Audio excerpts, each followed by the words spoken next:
হঠাৎ আস্তে আস্তে একটা জায়গায় পৌঁছালাম আমরা। সেখানে দেখতে পাচ্ছি একেবারেই শুনশান রাস্তা, লোকজনের তো নেই, শুধু একটা সামনে বাড়ি। তো ভাই ম্যাপ দেখছে কোথায় আছি আমরা, দেন সেখান থেকে রাবাংলা কতটা সময় লাগবে, বাট সেখানে ম্যাপও কাজ করছে না ঠিকঠাক। এদিকে ভয় হচ্ছে। তখন বাজে আই থিঙ্ক 5:30। তো 5:30 মানেই পাহাড়ের রাস্তা, সেখানে রাতও বলা যায় একেবারেই শুনশান। অনেকটা আগেই লোকজন যাতায়াত বন্ধ হয়ে যায়। আমরা পেলিং যাওয়ার জন্য বেরিয়েছি একদিনেই, বাট এখন মনে হচ্ছে রাবাংলা কখন পৌঁছাবো। এদিকে ভাইকে বলছি তাড়াতাড়ি চল, বেচারা বাইক চালাতে চালাতে খুবই ক্লান্ত হয়ে গেছে, সারা দিন টানছে। এরপরে আমরা এখান থেকে রওনা দিলাম।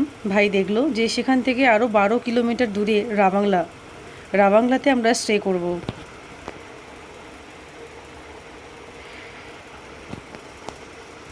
রাস্তার কন্ডিশনও খুব একটা ভালো ছিল না, খুবই বাজে একটা এক্সপিরিয়েন্স। পিছন দিকে দেখতেই পাচ্ছ তোমরা, খুবই খারাপ রাস্তা, ম্যাপও কাজ করছে না, একেবারেই শুনশান। আর এখানে তো একটা খারাপ পাহাড়, প্রচণ্ড রাস্তার কন্ডিশন খুবই খারাপ।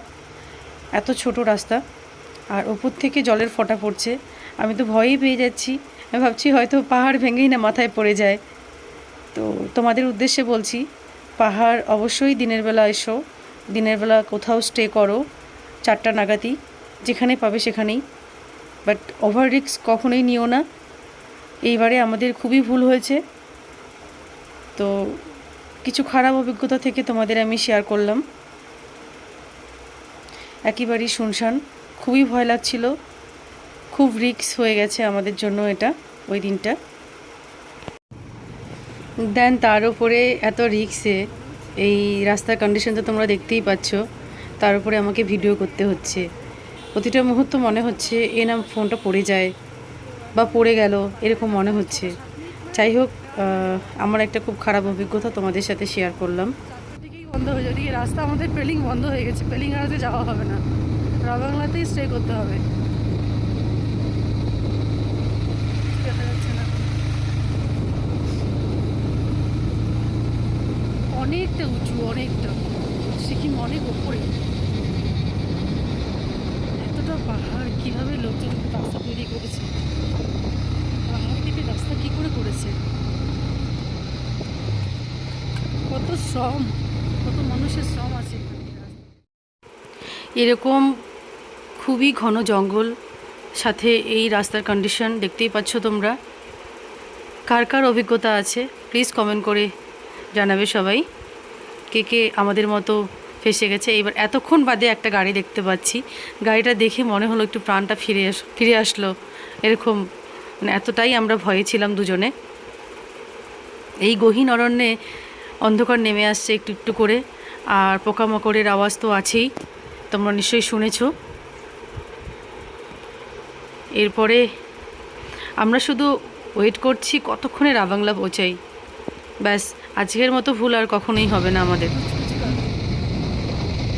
সেই শশ আওয়াজ উঠে গেছে পোকামাকড়ের।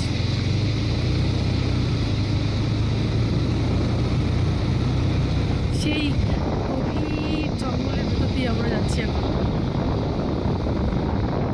গহীন অরণ্য।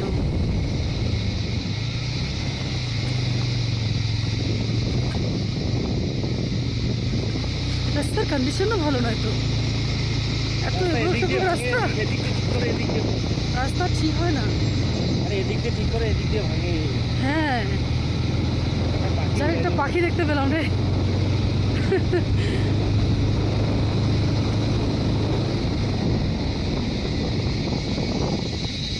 পাহাড়ের রাস্তায় মানে রাত পর্যন্ত সানরাইজ ভিউ পয়েন্ট। আচ্ছা, এটা হচ্ছে সানরাইজ ভিউ পয়েন্ট।